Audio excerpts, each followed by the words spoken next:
Kenapa Rasulullah yang dirayakan adalah hari kelahirannya, bukan hari wafatnya?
wassalatu wassalamu ala rasulillah Muhammad ibn Abdillah wa ala alihi wa sahbihi wa mawalah. Qala Allah ta'ala fi ayatihi al-karimah wa huwa asdaqul maqalah. Bismillahirrahmanirrahim. Alam tara kaifa fa'ala rabbuka bi ashabil fil alam yaj'al kaydahum fi tadlil. Al-ayah ay tartibil ayah. Wa qala aydan qul bi fadlillahi wa bi rahmatihi wa bidzalika falyafrahu. Wa qala nabiyyu Muhammad syafa'ati li ahlil kabair min ummati. Sadaqallahul aliyyul azim wa balagha rasuluhu habibuhul karim wa nahnu ala dhalika minasyahidin wa syakirin walhamdulillahi rabbil alamin walhamdulillahi rabbil alamin. Wa qala sahibul burdah al-jannatu wa na'imuha sa'dun liman yusalli wa yusallim wa yubarik alayhi. As-salatu ala nabi wa as-salamu ala rasul asy-syafi'il abtahi wa Muhammad Arabi. Teristimewa para habaib yang hadir, kita doakan para habaib guru kita panjang umur, sehat walafiat, tambah berkah. Para kiai, para ustadz, dewan guru, alim ulama yang saya tidak bisa sebutkan satu persatu, wahwa bisafin hadirun taqila mustaujibun salayal jamilah.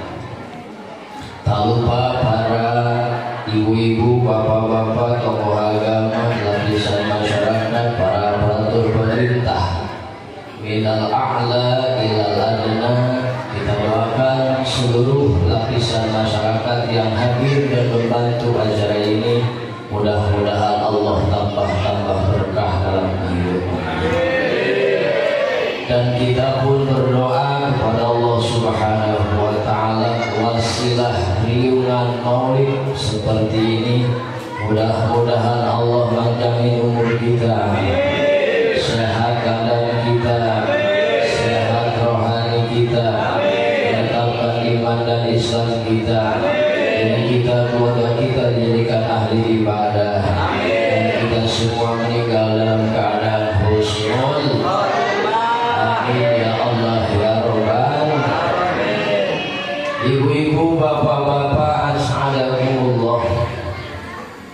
Setiap tahun kita selalu antusias memperingati yaitu junjungan alam kelahirannya Maulid Nabi Muhammad sallallahu alaihi wasallam. Tolong ngajinya disimak, ngobrolnya stop dulu. Kalau ada makan dimakan, cuma jangan berisik. Jadi suaranya habis nih. Udah muter aja kayak tuyul tiap malam. Muter ke kampung-kampung, pulang setor, nyusu kagak. Makanya suaranya sisa, mohon dibantu semuanya, jangan berisik. Kita ngaji malam ini, terangkan ngaji, insya Allah datang berkah pulangnya. Kenapa Rasulullah Sallallahu Alaihi Wasallam yang diperingati bukan hari wafatnya, berbeda dengan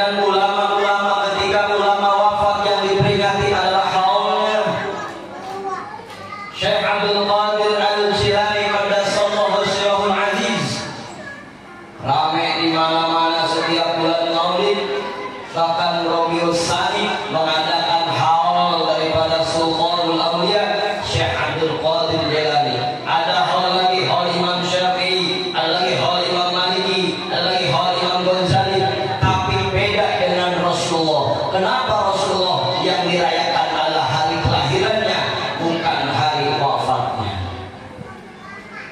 Imam As-Suyuti berpendapat ternyata hari kelahiran Rasul adalah afdhalun ni'am, nikmat yang paling utama, nikmat yang paling besar, yang harus kita syukuri di antara nikmat-nikmat yang Allah berikan kepada kita. Nikmat paling besar di antara nikmat yang lain adalah dilahirkannya Sayyidul Wujud, afdhalul makhluqat, Sayyidul Anbiya, junjungan kita Nabi besar Muhammad. Kenapa tidak diperingati hari wafatnya? Karena meninggalnya Rasulullah adalah suatu musibah terbesar bagi kita semua. Sampai turun ayat al-yawma akmaltu lakum dinakum wa asmantu alaikum ni'mati wa raditu lakumul Islam dinan. Ayat tersebut surat Maidah diturunkan ketika waktu asar, ketika hari wada di hari Jumat.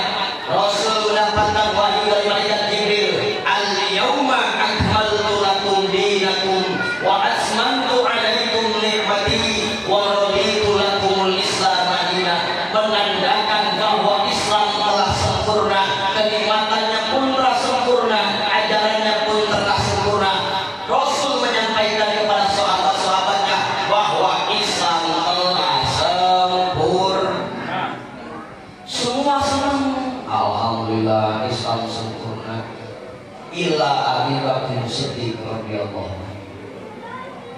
Kecuali sahabat Sayyidina Abu Bakar Siddiq radhiyallahu anhu. Ketika Sayyidina Abu Bakar Siddiq radhiyallahu anhu mendengar ayat al-yawma akmaltu lakum dinakum wa asmantu alaikum nikmati, Abu Bakar Siddiq menangis bahkan bukan syadidan. Abu Bakar Siddiq nangis sampai sahabat lain bingung. Wahai sahabatku Abu Bakar Siddiq, kenapa engkau menangis? Ini kan hari kebahagiaan kita di mana Islam telah merdeka, Islam telah sempurna, tapi kenapa dalam kebahagiaan ini kau menangis? Wahai sahabatku, perlu engkau ketahui bahwa ketika Islam sudah merdeka, menandakan Rasul akan tiada. Sayyidina Hasan, Sayyidina Husain akan menjadi yatim, azwajul Nabi akan menjadi armalah, akan menjadi janda-janda. Ini adalah musibah terbesar kata Abu Bakar Siddiq radhiyallahu anhu. Kenapa kamu semua berbahagia dengan musibah ini? Semua sahabat gembira kecuali Sayyidina Abu Bakar Siddiq radhiyallahu anhu. Sampai Abu Bakar Siddiq berhari-hari masuk di dalam kamar menangis ketika ini ditinggalkan oleh Rasulullah SAW. Makanya ketika Rasul meninggal, bayangin ya Allah, Sayyidina Ali bertanya kepada Rasulullah, wahai Rasulullah, apakah benar apa yang disampaikan oleh Sayyidina Abu Bakar Siddiq radhiyallahu anhu?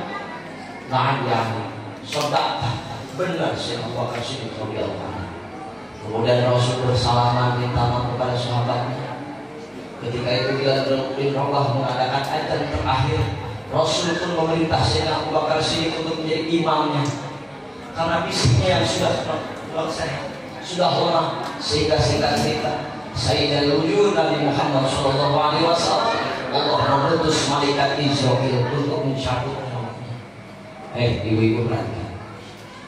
Ketika Sayyidina Israil, malaikat Israil datang kepada Rasulullah, ya Rasulullah, ya Rasulullah, aku diperintahkan tujuannya adalah ingin mencabut nyawamu. Apabila kamu mengizinkan wahai Rasulullah dicabut nyawa oleh aku, maka aku akan meneruskan tugasku dari Allah Subhanahu wa Ta'ala. Andai kata kamu tidak mengizinkan nyawamu dicabut olehku, maka aku akan lapor kepada Allah Subhanahu wa Ta'ala. Makanya kata Rasulullah, Israil, kalau memang itu perintah Allah, maka laksanakannya. Apa kata Allah? Israil, tolong ya tolong, ketika mencabut nyawa kekasihmu jangan kencang-kencang, kasihan. Lakukanlah dengan lemah lembut. Akhirnya Israel datang kepada Rasulullah mencabut dari kaki dulu di sini, cabut sampai ke lutut. Itu Rasul kesakitan. Rasul ahli ibadah. Ketika dicabut nyawa merasakan sakit, ya luar biasa. Sampai giginya itu berbunyi, menahan rasa sakit. Kemudian Rasul bertanya kepada Israel, wahai Israel, apakah seperti ini rasanya sakit Israel? Nah, ya Rasul, apakah kamu masih merasakan kesakitan ya Rasul? Israel, saya masih merasakan kesakitan. Apakah rasa sakit ini juga akan melimpah umatku wahai Israel? Betul ya Rasulullah. Tolong sampaikan kepada Allah Subhanahu wa Ta'ala, andai kata rasa sakit yang saya rasakan ini menimpa umat-umatku, tumpahkanlah seluruh rasa sakit umat-umatku ketika di saat Allah dicabut nyawa. Tumpahkanlah seluruhnya kepada Tuhan Israel. Tolong bilang sama Allah, tumpahkan semua rasa sakit sakaratul maut, orang-orang yang istighfar, orang-orang yang sudah meninggal, tumpahkanlah rasa sakitnya kepadaku. Jangan sampai umatku merasakan sakit itu. Cukup saya yang merasakan, jangan untuk umat saya. Mereka tidak akan kuat. Saya hanya memimpin umat yang tidak merasa kuat. Tetapi sakit keras ini, maka tumpahkan seluruhnya. Bayangkan ibu bapak-bapak, satu orang dicabut nyawa, sakitnya seperti sayatan pedang, 1000 sayatan pedang. Hehehe. Ada samurai panjangnya 2 meter. Kita masukin ke lubang anus. Dicabut lagi ngilu enggak? Itu rasa sakit seperti itu. Seperti kambing, 1000 kambing dikuliti dalam keadaan hidup-hidup. Sakitnya 1000 kambing tadi disatukan, itulah sakaratul maut. Bayangin, cambukan pedang, pukulan pedang, 1000 pedang dikatakan kaulah abende. Dari asal ini, ya Allah, dikumpulkan, bayangin. Semua rasa sakit umat itu kan bukan sedikit ya, tidak. Mungkin miliaran umat, jutaan umat, rasa sakitnya yang nanggung siapa? Rasulullah Sallallahu Alaihi Wasallam. Akhirnya Rasul wafat. Singkat ceritanya, ketika Rasul ini dimandikan, ibu bapak-bapak, ini ngaji dulu, nanti ketahuannya gampang. Nanti ngaji dulu nih, gampang saya nama tadi. Ketika Rasul ini dimandikan oleh Sayyidina Ali radhiyallahu anhu, terdengar suara hati, suara tanpa rumah. Ketika ini dimandikan, kan Rasul wasiat, ketika nanti saya dimandikan, wahai Ali, saya mohon dimandikan dengan ma'ul bos. Nah, waktu saya umroh kemarin, saya ke situ, namanya Bi'rul Ros. Bi'rul Ros itu kalau umroh ada tuh, kalau di travel itu, kalau travel yang ngerti tapi ya, itu air yang digunakan waktu Rasul meninggal untuk membandikan jenazahnya. Orang-orang daerah situ itu lebih senang air itu daripada jamnya. Makanya orang-orang daerah Bi'rul Ros itu pada pintar-pintar, cerdas-cerdas, karena setiap hari mengkonsumsi Bi'rul Ros. Itu air bekas membandikan jenazah Rasulullah dialirkan sampai sekarang sumbernya pun masih ada. Itu kalau ke situ mandinya bukan main. Mandi itu orang dikasih jatah cuma segelas kecil aja, segelas kecil. Saya kok pulang ke rumah, wah di bandara tewak kayak gitu, kena seken, coba di bawah. Itu bos. Ali, nanti kalau saya meninggal, tolong mandikan saya dengan Bi'rul Ros. Akhirnya ketika mau dimandikan terdengar suara, wahai Ali, la taksil Muhammad, jangan engkau mandikan jenazah Muhammad, karena dia adalah jasad yang suci, karena dia adalah ruh yang suci, jangan engkau mandikan. Ali bingung, ini kan amanah bahwa beliau berpesan ketika aku meninggal, mandikan aku dengan air tersebut. Terdengar lagi suara hati, wahai Ali, mandikanlah jenazah Rasulullah, jangan dengar bisikan tadi, yaitu adalah setan laknatullah. Setan gak ridho kalau kekasihnya, setan gak ridho kalau musuhnya Nabi Muhammad dimandikan, supaya ke mana, ke dalam kuburnya dalam keadaan belum dimandi, dikencok Sayyidina Ali. Tapi ada suara lagi yang lain, wahai Ali, mandikanlah jenazah Rasulullah Shallallahu Alaihi Wasallam. Kemudian Ali bertanya, tadi siapa? Itu adalah setan. Sekarang siapa? Ana Khadir bin Maryam bin Malkam alaihissalam. Saya adalah Nabiullah Khadir Abil Abbas bin Malkam. Nabi Khidir hadir ketika proses pemandian Rasulullah Shallallahu Alaihi Wasallam. Kemudian timbul pertanyaan, kemana tuh air bekas mandi Rasulullah? Ulama berpendapat bahwa air bekas memandikan jenazah Rasulullah sebagian diminum oleh Sayyidina Ali karramallahu wajhah, sebagian lagi disedot oleh awan kemudian diterbangkan ke berbagai wilayah. Setiap tetesan hujan yang menetes jenazah tersebut, maka nanti akan dibangun masjid. Saya yakin nih al-awwalin ada tetesan air jenazah Rasulullah sehingga terjadilah tempat ibadah seperti ini. Amin ya rabbal. Air bekas memandikan jenazah Rasulullah disedot oleh awan kemudian diputarkan ke berbagai dunia. Setiap daerah yang kena tetesan air tadi, maka itu akan dibangun masjid atau mushola. Alhamdulillah. Ini tuh ketua masjidnya ada tuh Bang Bek itu bekas tetesan di situ. Alhamdulillah nih masih ada bagian buat kita ya. Sebagian lagi diminum oleh Sayyidina Ali karramallahu wajhah. Makanya Sayyidina Ali Asadullah la Ali al-Bata. Sayyidina Ali pemuda yang luar biasa, cerdas yang luar biasa. Sampai Rasul ketika khutbah, ala madinatul ilmi wa ali babuha. Aku adalah pusatnya ilmu, gudangnya ilmu, dan Ali adalah pantuk daripada gudang tersebut, pintu daripada gudang tersebut. Maka tidak masuk akal kalau kita ingin masuk ke gudang tidak melewati pintu tersebut. Makanya Ali menjadi pusat ilmu Rasulullah SAW. Bahkan si Ali mendapatkan ilmu laduni langsung dari Rasulullah SAW. Bekas apa? Bekas memandikan orang yang mulia. Makanya kalau bekas kiai minum, bekas habib minum itu mahal. Diambil tuh rebutan. Abuya Cidang, Abuya Muhtadi, kalau ngadain riulan maulid kayak gini, ini sengaja ngambil air bekas minum, disatuin dia yang minumnya, karena air di sini berkah semua. Apalagi air maulid. Buka dalam kitab I'anatul Maulid juz 3. Kalau ada perayaan maulid seperti ini, Bu, itu bawa air di depannya taruh. Ada emas di bawah, ibu masuk di lemari bawa ke sini.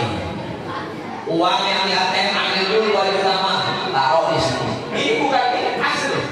Dalam kitab I'anatul Maulid itu jelaskan. Ketika ada yang membaca berjanji, Syekh Jafar berjanji, kemudian apa Simtul Rahman Malim Musadaqansi dibacakan maulid, kemudian kita taruh air di depannya atau emas atau uang, maka keberkahan akan turun ke situ. Nanti uangnya kita satukan dengan uang-uang yang lain, itu biar jadi bibit uang. Ibu-ibu punya emas, punya cincin 2 gram, buka dulu, cuma kasih tanda takut diambil sama Ustaz Emi. Buka dulu cincinnya, taruh di sini. Ustaz doain cincin saya ini supaya jadi 50 gram. Uang 100.000, 20.000 taruh di depan orang yang baca maulid. Itu uang berkah. Kalau saya mondok di Jawa, waktu di Wakian di Jawa Timur, itu rombongan setiap maulid itu uangnya sekoper dikeluarin. Taruh di sini. Semua santri 41 lebih baca maulid. Habis itu uang tersebut dibikin namanya asma arto, artinya uang asma. Itu kalau 100.000 dijual 200, kalau 50 100.000, 20 40.000, 10.000, 20.000 dijual. Itu banyak rebutan karena meyakini bahwa uang ini ada berkahnya, karena dibacakan sirah nabawiyah, syair-syair tentang Nabi. Satu ibu-ibu bukan lagi kita punya uang udah nggak usah diam di rumah, bukan. Tapi kalau kita punya usaha, si simpan uang tadi, masukin ke dalam kotak uang kita, insya Allah usahanya tambah laris. Kalau kita punya toko, tokonya nggak laku-laku, pengen tokonya rame, gampang beli minyak tanah. Bahkan kalau pengen rame, bakar. Tokonya rame, taruhin uangnya. Apalagi dalam kitab kita ada kok, namanya Urwah al-Bariki, sahabat Nabi, ahli dagang, ahli bisnis. Makanya siapa orang yang menulis nama Urwah al-Bariki di warungnya, pasti warungnya rame. Coba tulis ya. Habis itu dagang apa? Minyak, tulis warung Urwah al-Bariki. Atau tulis pakai kaligrafi Urwah al-Bariki, simpan di warung, tempel. Atau nama warungnya awalnya toko laris, toko berkah ganti, warung Urwah al-Bariki. Yakin laris. Ditulis di kertas, ditempel di warung Urwah al-Bariki, ditempel plat gitu. Yang punya amprak pasir, tempel di ampraknya Urwah al-Bariki. Cuman awas, selain itu juga kita harus ikhtiar. Apa intinya? Baca sholawat. Ini mah hanya simbol aja. Urwah al-Bariki adalah seorang pedagang yang sukses dalam Rasul. Siapa orang yang bertawasul kepadanya, insya Allah yang punya usaha semua sukses usahanya. Siapa namanya, Bu? Urwah al-Bariki. Pak, siapa namanya? Urwah al-Bariki. Kalau mau kaya, tawasulnya kepada Abdurrahman bin Auf. Kalau mau kaya, kalau kayanya pengen cepat, sukses ekonominya gampang. Sukses itu kan naik mie, ekonominya naik sabun.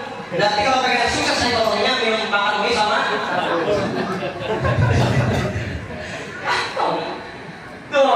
Kalau kita pengen kaya, itu tawasulnya kepada Abdurrahman bin Auf. Abdurrahman bin Auf itu sahabat Nabi yang paling kaya loh. Sampai dia itu jenuh, pengen jadi orang kaya jenuh. Bete amat jadi orang kaya, pengen ngalamin jadi orang miskin. Jadi orang kaya jenuh, bayangin. Nggak kebayang ya?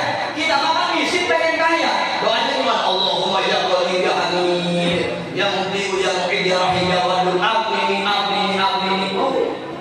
Bismillah dibaca 70 kali supaya dia orang kaya. Tapi Abdurrahman bin Auf doanya apa? Allahumma ahyini miskinan. Amin.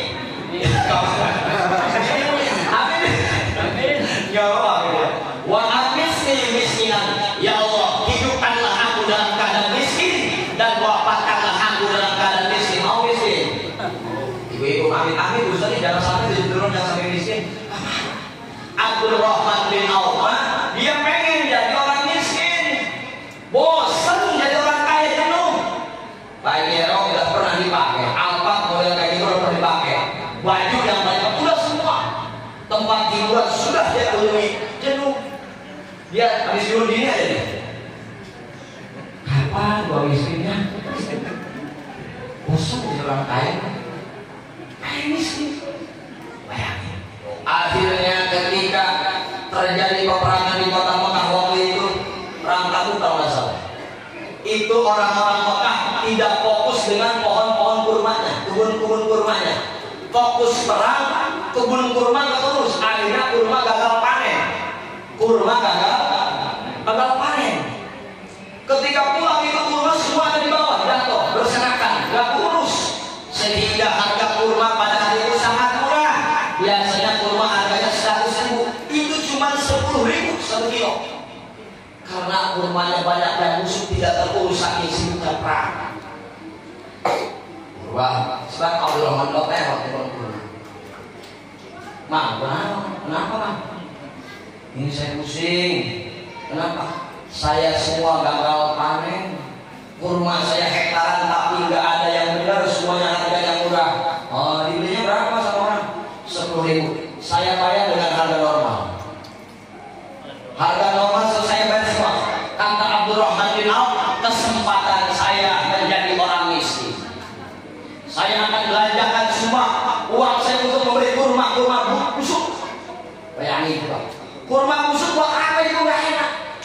Akhirnya tiap-tiap kebun kurma dipukul semua. Yang punya kurma busuk saya borong dengan harga normal. Yang punya 1 ton, 2 ton dibeli. Sehingga di ATM dan selama ATM dia itu uang Abdurrahman bin Auf habis semua. Apa yang dia bilang? Alhamdulillah ya Allah, uang saya habis. Akhirnya saya menjadi orang miskin termiskin di tanah ini. Dia senang pas maghrib dia senang uangnya habis di ATM. Cuma ada 1.000 lagi mungkin. Habis sembahyang maghrib, tiba-tiba di Yaman ada kabar bahwa di Yaman itu terkena virus yang mematikan, tidak bisa sembuh oleh obat dokter kecuali oleh kurma busuk. Wah.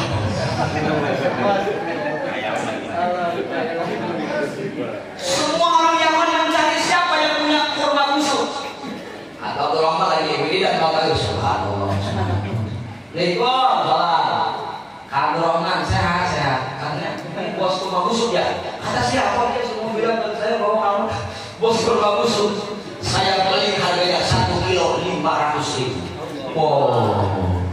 Beli 100.000 dibayar lagi berapa? Kata Abdurrahman bin Auf, gagal lagi. Orang pengen jadi orang miskin, kata Allah jangan, aku harus tetap kaya, tetap kaya. Orang yang pengen kaya, kalau miskinnya miskin aja. Sawabikul himad tahrikul asal akdar. Imam Abdullah ngomong gitu. Sebesar apapun keinginan kita ingin menjadi orang kaya, semua perusahaan kita punya. Tapi kalau kata Allah miskin aja. Semaksimal mungkin dia berusaha ingin menjadi orang miskin. Kata Allah kaya. Dia belinya karena Allah membantu orang-orang yang sedang kerugian. Akhirnya Allah bahagiakan. Dikirimlah ke Yaman penyakit yang luar biasa. Tidak ada obatnya kecuali kurma busuk. Akhirnya kaya. Sekarang baru masuk tauhid. Yang diperingatinya oleh kita adalah kelahirannya, bukan wafatnya. Nabi Muhammad punya ibu Sayyidatina Aminah. Sayyidatina Aminah itu orang solehah luar biasa. Punya bapak namanya Sayyid Abdullah. Nabi Muhammad ketika dikandung oleh Umi Aminah itu la alama wala sikhoh. Ibunda Aminah ketika mengandung tidak pernah merasakan yang namanya sakit. Wala sikhoh, nggak ada tuh ketika kandung Nabi Muhammad berat, nggak ada. Yang ada ketika ibunda Aminah sakit ketika mengandung Rasul jadi sehat. Ya Allah. Ibunda Aminah ketika mengandung beda sama ibu-ibu. Kalau ibu-ibu kan ngandung perutnya gede ya? Gede. Ini pusar di sini biasanya. Tiba-tiba 9 bulan dari depan di sini. Orang yang ngambil yang gede apa ya? Celana dalamnya gitu. Ukuran 13 dan 30 misalkan. Dipakai lagi sama ibu ketika punya anak. Pakai karet kepala diikat. Saking gedenya.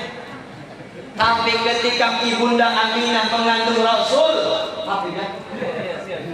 ibunda Aminah nggak ada yang ada melendung, nggak ada, nggak melendung, nggak berat, nggak sakit, nggak tega. Ketika dikandung juga Nabi Muhammad nggak pernah menyakiti orang. Kasihan sama ibunya, beda sama kita. Belum lahir lah nyiksa sama orang tua. Lahir aja belum, udah nyiksa sama ibu kita, ya nggak? 4 bulan. Mama kenapa? Nggak tahu Pak, masuk angin kali. Masuk angin atau masuk orang ini? Mama kenapa? Nggak tahu Papa. Mama mulai semua masuk angin kan? Mati kerok. Masih mual. Lihat makanan. Bapak jangan dekat Mama. Bapak bau. Ada kayak gitu. Waktu hamil istrinya nggak mau dekat sama Bapak ada. Lihat makanan nasi mual, lihat buah-buahan mual, tapi lihat uang sehat. Lihat uang mah, nah ini mah nggak mual Pak nih mah. Kalau banyak apa-apa nih. Lihat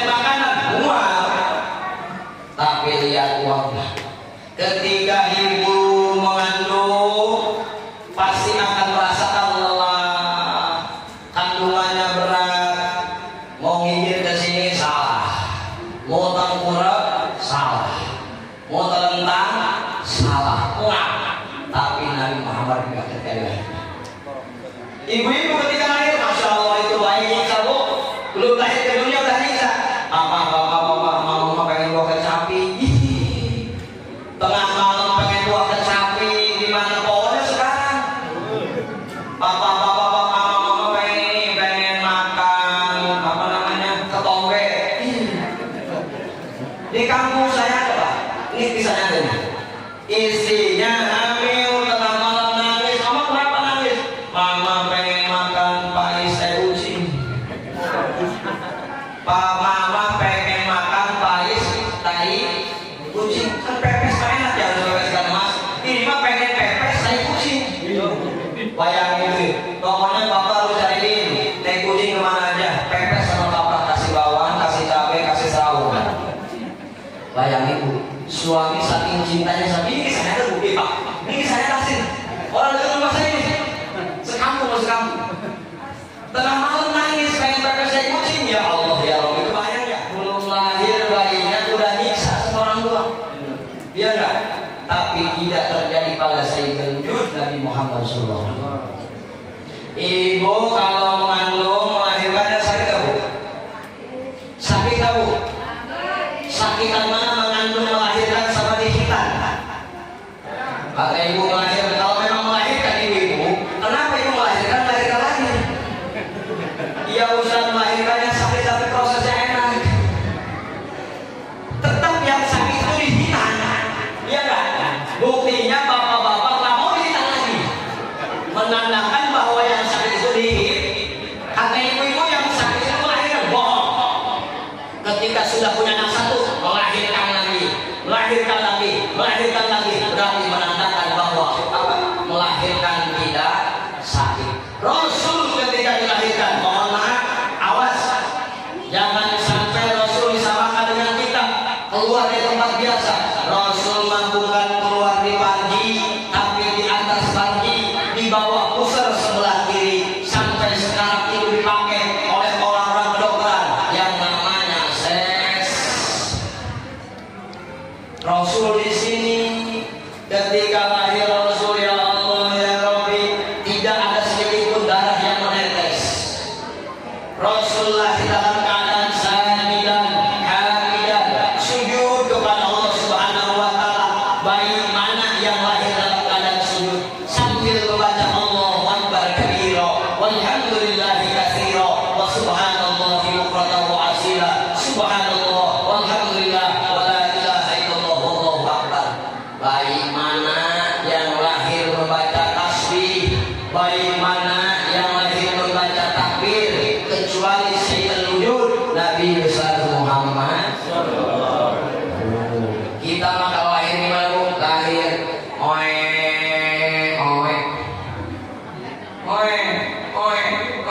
semuanya sama. Mau anak artis nggak ada yang bawa irama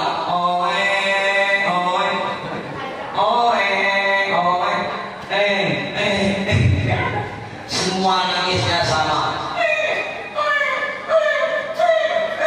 Tapi Rasul Allahu Akbar kabira, walhamdulillahi katsira, wa subhanallahi bukratan wa asila. Rasul mahtunan, lahir sudah dalam keadaan dihitan. Udah dihitan, udah disunat. Kalau semua lahirnya bayangin. Kita makan dihitan umur berapa Pak? Ada yang 8 tahun, ada yang 9 tahun, ada yang 10 tahun, ada yang sudah lahir dulu dihitan. Rasul ketika lahir langsung dalam keadaan terhitan, sudah terpotong kemaluannya, sudah rapi, muka halal seperti memakai simar. Bayangin, maqtu'at as-surrah, pusarnya udah copot. Kenapa Rasul dilahirkan dalam keadaan sudah dihitan? Karena menutupi aib Rasulullah. Bayangin, contoh Habib Pak ini jadi Nabi, saya tukang hitannya. Nggak nyangka ya, dipakai jadi Nabi ya. Padahal dulu sama gue disitu itu, hitanya kayak gini nih, bengkok misalnya. Itu kan aib, bener nggak? Makanya Rasul ketika lahir nggak ada yang hitan, langsung bersih dalam keadaan mahtunan, sudah dalam terhitan. Ketika Rasulullah lahir, ibu bapak, ya Allah ya Rabbi, Rasul lahir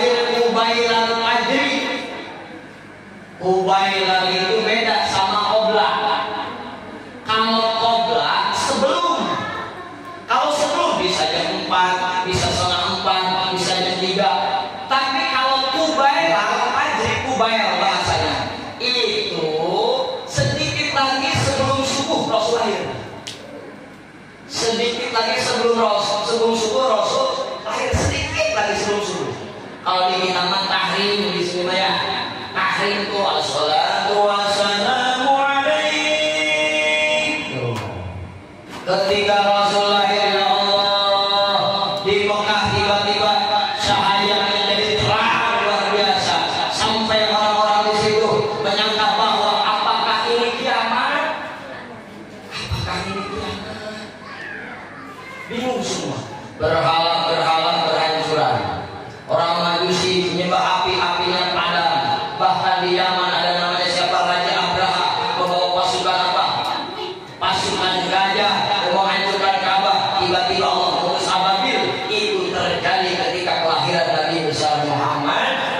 Makanya peristiwa itu disebut tahun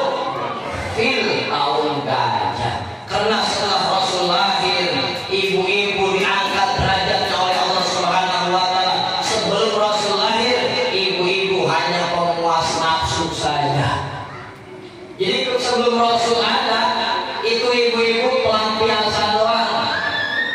Hanya sekedar pemuas nafsu ditinggalkan. Bahkan di Mekah, kalau punya anak perempuan langsung dikubur hidup-hidup. Buat apa punya anak perempuan? Gak ada faedahnya. Tapi ketika Rasul lahir, maka Islam berkobar. La ilaha illallah berkobar. Syariat Islam berkobar. Sampailah ke metro hari ini. Berkat Rasulullah, ibu-ibu diangkat derajat oleh Allah. Karena ada di wasiat juga. Ya, ibu kaulah manusia yang mulia, derajatmu 3 tingkat dibanding 3 tingkat. Ketika Rasul sudah keluar dari kaum ini, maka ibu-ibu sekarang dimuliakan. Wasilah siapa? Wasilah ibu, wasilah Rasulullah. Makanya kita wajib bagi kita ketika bulan Maulid datang, kita harus mengajak anak-anak kecil kita. Kita kenalkan dengan acara seperti ini, Bu. Kita selama ini 9 bulan ke belakang mungkin kita lupa kepada Allah, kita lupa membaca salawat kepada Rasulullah. Tapi Sayyid Ja'far Al-Barjani, Habib Ali Al-Hasan Al-Habsyi membuat syairan luar biasa, dijadikan Syarahul Anam, dijadikan Sintudron, dibaca dari sebelum ada karena saya dibaca. Itu tujuan ulama menyambungkan ruh kita dengan baginda Rasul supaya kecintaan kita setiap tahun bertambah. Amin ya rabbal alamin.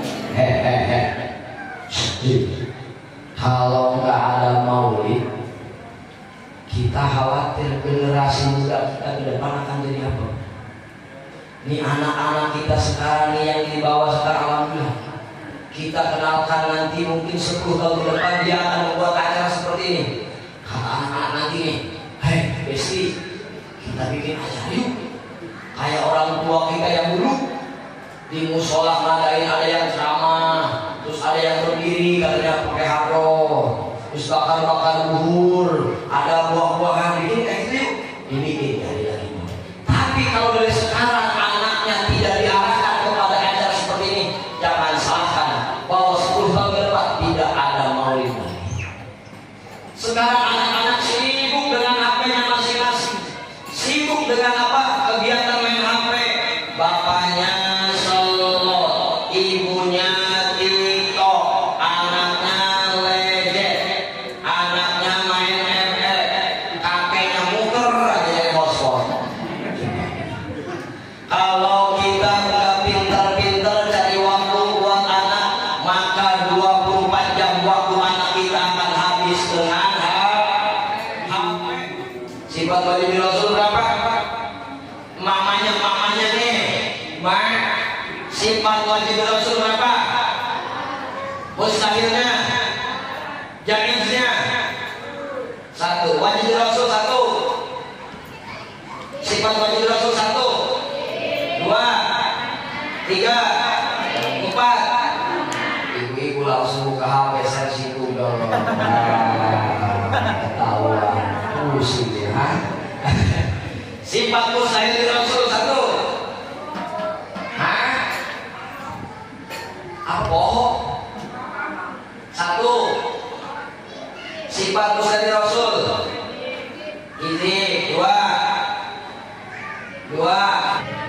khianat 3, kisman 4, apa ya?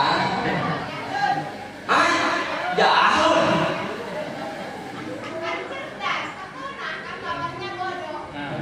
Bilada, nggak salah, keras lagi. Bilada, apa ibu? Bilada. Kita diingatkan kembali setelah sekian lama kita tidak menghiraukan seperti itu. Kalau kita di PHP, kalau kita diberhentikan di pekerjaan, kadang-kadang kita menangis. Bos saya tidak adil. Tapi kenapa sampai sekarang kita tinggal sholat, kita lupa dengan ajaran Islam, kita tidak pernah menangis. Mendadakan qasaqallahu ay mata qalbu, hati kita semua mati. Kalau kita di desain kerja kita nangis tuh, sesuai gimana ini besoknya, kedepannya harus gimana ini? Kita nangis seakan-akan gak ada kehidupan lagi. Ditanya sama teman diem aja, nggak gairah. Tapi sholat yang kita lewati nggak pernah nyesel, puasa yang nggak pernah kita puasa juga belum dikodoin, sifat wajib Allah juga belum tahu, sifat mustahil Allah nggak tahu. Kita nggak pernah nyesel, kita nggak mau tahu tentang hal itu. Padahal itu hukumnya wajib bagi orang yang mukallaf, harus hafal sifat 20. Ya Allah, untung ada Mawil Israfil Munkar wa Nakir Aminnya sekarang Adam Idris Ibrahim Lut Ismail Ishak Yakub Yusuf Su'aib Musa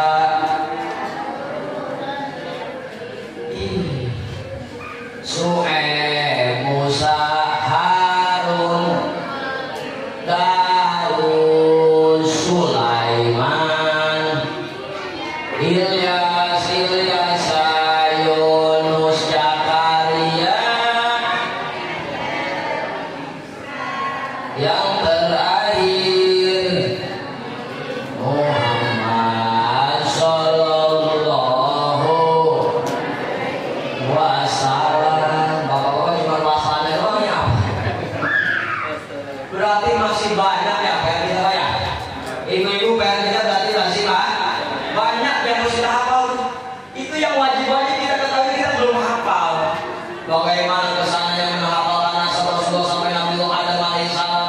Waduh, terlalu jauh. Sifat wajib aja belum hafal, mustahil aja belum hafal, sifat Rasul belum hafal, nama malaikat belum hafal, nama Nabi pun belum hafal. Lantas apa yang selama ini kita hafal selama 60 tahun di dunia? Makanya alhamdulillah dengan ada peringatan Maulid ini kita diingatkan kembali bahwa ilmu agama itu penting, harus kita tahu bagaimana kita mencintai Rasul kalau sifatnya saja kita tidak tahu. Bagaimana kita mencintai Allah kalau sifat-sifatnya saja kita tidak hafal. Alhamdulillah para DKM di sini mengadakan Maulid, pahalanya sangat besar. Bahkan ini Maulid menjadi amanah keamanan bumi kita. Insya Allah tiap-tiap tempat yang diadakan Maulid dimanapun itu, yakin tempat ini tidak akan kena bencana, yakin tempat ini tidak akan pernah kena musibah, tidak akan pernah kekeringan. Tempat ini akan mulia, tempat ini akan subur berkah Sayyidul Wujud Nabi besar Muhammad Sallallahu Alaihi Wasallam. Bahkan Ma'ruf Al-Karhi berkata, siapa orang yang membuat makanan kemudian mengumpulkan saudara-saudaranya menggunakan pakaian yang bagus, menggunakan wewangian, maka nanti ketika mati ya hasyarahullahu yaumal qiyamah ma'afurqatil ulama siddiqin. Nanti di hari kiamat orang tersebut akan dikumpulkan dengan orang-orang siddiqin, golongan-golongan para nabi. Besar pahalanya kita mengadakan Maulid. Jangan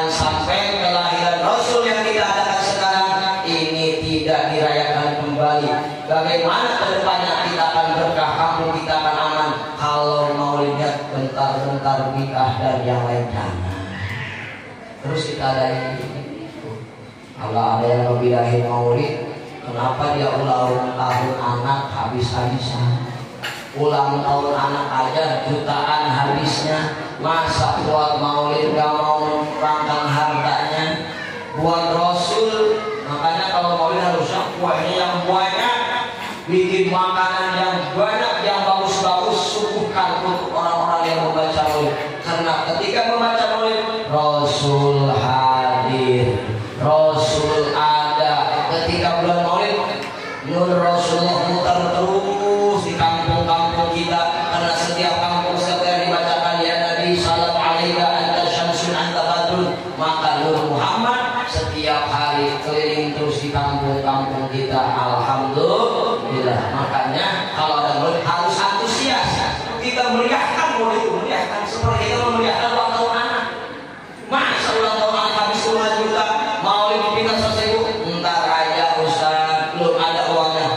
Apalah takin kami untuk anak habis-habisan, belum tentu anak menyelamatkan kita. Kita beli kue pakai lilin dihidupin tret, habis itu dihidupin ditiup tret, habis itu tepuk tangan happy birthday to you. Buat anak habis-habisan kita ngadain acara ulang tahun anak, tapi ketika di sini misalkan di awal kita ngadain acara, udah usah jangan meriah-meriah, sederhana aja deh. Rasul yang menjamin kita selamat, masa diadainnya sederhana doang. Pokoknya tahun depan awal kita harus lebih meriah acaranya. Amin. Masyarakatnya harus lebih kompak, karena harta yang kita keluarkan untuk maulid jangan takut tidak diganti oleh Allah Subhanahu wa taala. Akan diganti lebih daripada itu. Harus yakinkan ya Allah. Mudah-mudahan yang berkorban dalam acara ini, kita doakan semua mudah-mudahan apapun yang dikorbankan menjadi amal ibadah dilipat gandakan oleh Allah Subhanahu wa taala. Amin ya Allah ya Rabbal alamin.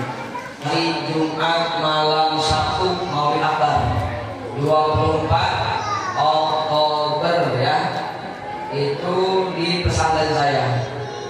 Penceramahnya Habib Rifki Al-Idrus dari Kuningan, kemudian Kiai dari Sukabumi, dan lainnya pun ada yang bersama habib-habib yang lain, kiai yang lain. Mudah-mudahan di Metro semuanya bisa hadir, ikut hadir, cari berkahnya ke sana. Setiap tahun kita menjadi maulid sekalian haul daripada Tuan Syekh Abdul Qadir Al-Jailani.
Wassalamualaikum warahmatullahi wabarakatuh.